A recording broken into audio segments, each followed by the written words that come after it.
ஏன்பா தேனாம்பேட்டை போலாமா? கண்ணவாப்பேட்டை போற மாதிரி இருந்துட்டு உனக்கு தேனாம்பேட்டை போகணுமா? ஆட்டோலாம் வராது, இன்னும் கொஞ்ச நேரத்துல காத்து அடிக்கும், அதுலயே ஆட்டோமேட்டிக்கா போய் சேரு. கிண்டல் பண்ணாரா? மீட்டர் வேணும் போட்டுக்க. மீட்டரா? தூசி துரும்புக்கெல்லாம் நான் மீட்டர் போடுறது இல்ல. சவாரி வரும், அதே நீ தொத்திக்கோ. ஹலோ, என் சயின்ஸ் கூட வராங்க, அவங்க ஸ்கூல்ல கொண்டு போய் விடணும். பின்ன மாதிரி இருந்துகிட்டு உனக்கு சன்ஸா?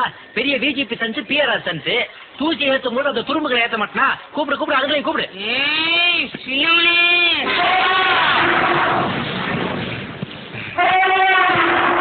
இவன் சின்னவனா?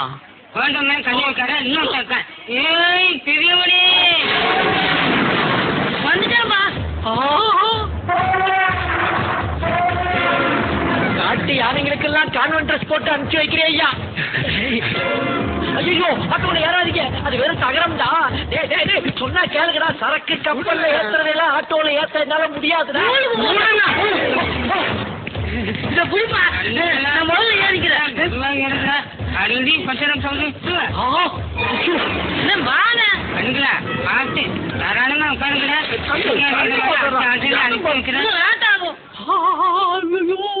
ஏண்டாடே, ஒரு ஆட்டோக்குள்ள 2 டேங்கர் லாரியே ஏத்துறீங்களா? என்ன பாடம்?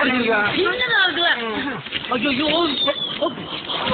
புதையவே நம்பர் மறைவேடா. 2 பேருன்னு சொல்லிட்டு 2 ஊரை ஏத்திட்டாரு. அநியாயமா என் ஆட்டோவுக்கு சமாதி கட்டிட்டீங்களா? மூணாவது ஆட்டோ வருமா? காயா கடை காட்டா போகணும். அப்ப மேல ஆட்டோ வருமா? பள்ள வாக்கில தவச்சுக்கிட்டு மேல வாக்குமா போடா.